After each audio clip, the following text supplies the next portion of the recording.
Yeah, hello and welcome to my channel. My name is Silas, where we read from psychological labs, and I know so many of you people want to learn about programming and you want to upscale your skills, and or sometimes you just want a career change from what you're doing and you're looking at how can I be able to transition into programming and IT in general. Now, it can be intimidating to do that, and my own experience tells me the same thing. Before I made the decision to go into coding and IT, I was kind of scared because I thought it was a field for nerds, for people who are so intelligent. But the challenges that we encounter, and certainly in my case, were that there is no clear roadmap on how you can be able to make that change in a manner that is not only seamless but also less terrifying and more fulfilling to you. And so this initial video is just to introduce you to programming and basically what it entails and how you can be able to make that switch, or if you're already doing it, how you can be able to enhance your skills. And so a little bit about myself. I'm an educator, I'm a teacher, I train IT, my company is Psychological Labs, so involved in consulting on training and sometimes placement. So if you're looking for someone maybe to do some IT stuff for you, you can always reach out to us through our website. Now, the topic for today's conversation is about the roadmap. How can you be able to transition into IT? Like what fields or what programming languages you ought to start with. Now, there's so many programming languages which I'm sure you've heard of. I'm sure you've heard of C++, C#, Java, Python, JavaScript, all of these things put together, And so you're looking there, okay, if I go online, what can I begin with, And one of the challenges that people have is that they learn a little bit of this, a little bit of that, a little bit of that, and by the time they do all these things, they get to a point where they are confused more than anything else, So here I want to make that path much simpler for you and much clearer for you. So basically web programming can be web programming can be categorized into two major areas. So the categories, number one, we have what we call as the front end. Front end programming.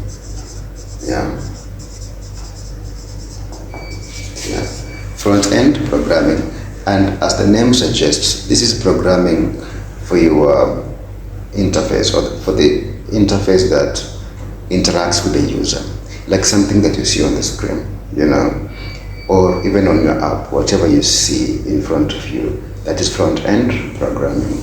And then you have the backend programming. So backend programming.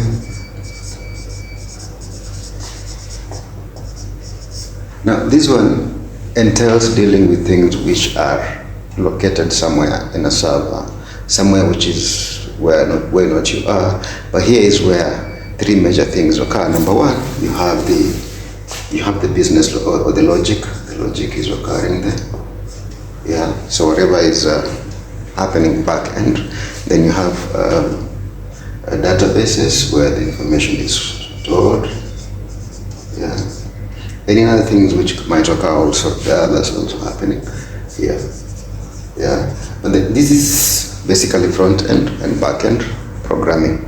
Now, front end is what you see, as I mentioned earlier. These are web pages that you can see.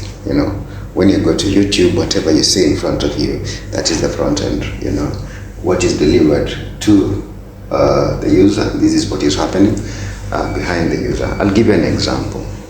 When you open your banking application, for example, and you want to withdraw money, so you choose the account that you want to withdraw money from, the amount that you want, everything is happening in the front end. The moment you submit, you submit that query now goes to the back end. Yeah. At the back end is where now the logic, yeah, in the bank system will check, do you have the money? Yeah, is the amount that you want to withdraw allowable, for example, something of the sort. Does your account have a flag? Anything like that. And then it responds with a message, yeah, that now you can be able to see. That is what we are calling front end and back end, But then you can have someone who is interested in doing something called full stack development. Now, full stack is when you have all of these things together, then you can have something called full stack. Yeah. Full stack development or programming. Yeah. Development or programming. Yeah. So as a beginner, I'm sure I've now made you even more confused. As a beginner, where do you want to start? Now there's so many languages from the front end and the back end. So the back end languages, I'm sure you've heard of. Back end languages can encompass things such as C#, C++, Python, yeah, Java, all of these languages are backend. Even JavaScript can be considered a backend, because increasingly we are seeing JavaScript being used for the backend. And the front-end programming usually have HTML, which is not strictly a programming language, but it's good to know about that. You have CSS, you have all these languages in the front end, and JavaScript as well. So you can even add here JavaScript as well. So these are the major programming languages and where they're actually utilized. Now, when it comes to choosing which language suits your application or which suits someone who is beginning, I would suggest that you begin with back-end programming. This is very important because you want to be able to create something to understand what happens in programming. Back-end programming languages capture the essence of programming as it's supposed to be, or how it is essentially. So in back-end programming is when you learn things such as variables, when those also apply in the front end, but in the back end is where the essence of programming actually occurs. So as a beginner, I would suggest that you begin back-end programming, because then that you're able to understand what happens essentially in the back end. For example, if you are withdrawing money from your M-Pesa, what is happening in the back end, right? So back-end languages, so the most common ones are, so back-end you can have Java, as I mentioned earlier, C++, C#, yeah, and then Python. Yeah. Out of all these languages, I would suggest that you begin with Python. Yeah, I would suggest you begin with Python for three major reasons. So I would recommend that you begin with Python. Yeah. So begin with Python. So why Python? So why Python? Number one, Python is becoming very, very popular, especially in terms of the growth in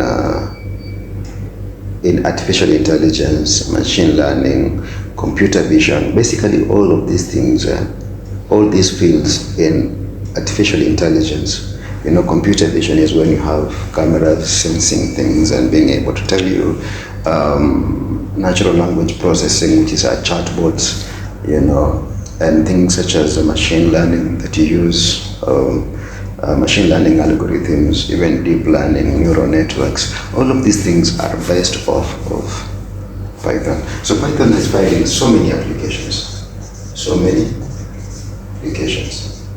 Yeah, that is one of the reasons. The second reason that I think Python is a good option for you to use is that it is easier to learn. Yeah, it is easier to learn. Yeah. It is easier to learn compared to the other languages, and it's easier to learn because it it makes things much simpler. There's some things which you don't even have to declare. Like for example, if you want to declare a variable like an integer, for example, in Python you don't have to tell it is an integer. The interpreter already knows that it's an integer, so it's easier to learn, and good syntax, much intuitive syntax. And then thirdly is that employment opportunities.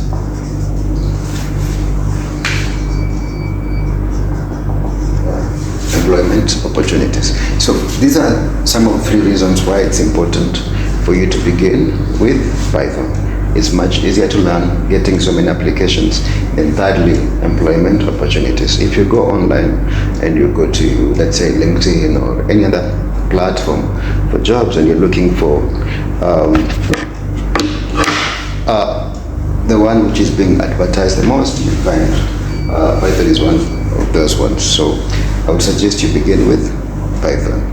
So once you've captured the essence of Python and you understand Python, then you can move in now to the front end. So choose another language in the front end. For the front end is much easier, because if you are building websites, for example, you just learn JavaScript, CSS and HTML. Then once you've done that, then you're good to go. And then in addition to the programming languages, it's necessary for you to learn the importance of being able to use online repositories, Git and GitHub. These are very important tools that you need to be able to share your work and be able to collaborate with other people, because it's very, very unusual for you to be in a situation where you're going to do something alone. Programming is collaborative in a way. So that is my message for you today. And before I forget, I'm developing a course on Python.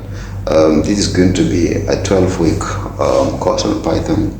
It's going to be a very, very, very interactive course on Python, and simple for you to understand from the A to Z. By the time you finish that course, you will be inspired to build so many projects in Python. Then finally, I'm organizing a bootcamp for high schoolers and people in universities who want to learn about Python. So it's going to be in December, somewhere in December. I'm not really sure about the dates, but in December it's going to be a 2 weeks program. We're going to be learning 3 days a week. So 2 hours a week online. Then the next week also 3 days online, and then the final week, so there's the second week, on Saturday, we are going to have a physical class where now all these students come together and be able to network among themselves, make friends, and be able to build projects as teams. So this is important. So just keep be alert once I come up with the final plans for the bootcamp. I'll be able to share that information with you. So thank you for watching. And if you have reached this far, you can give me a like, a subscribe, or even tell your friends about it. It's really messages from you people that encourage us to produce the content that we produce. Thank you so much, and God bless.